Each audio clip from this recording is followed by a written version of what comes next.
যে কোনো চাকরির পরীক্ষায় আপনার গড়ের অঙ্ক আসে।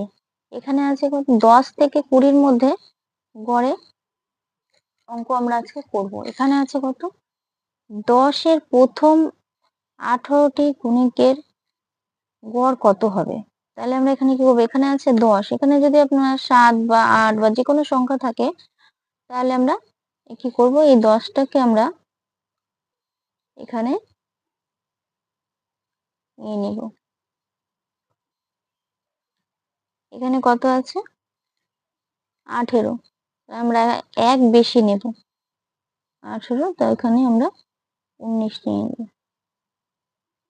এখানে আমরা কাটাকাটি করব 5 দুগুণ 10,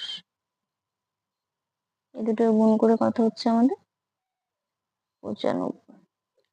এখানে তাহলে কোনটা উত্তর হচ্ছে আমাদের? এই যে এই অঙ্কের সমাধান আমাদের 95, এটাই হলো এটা উত্তর।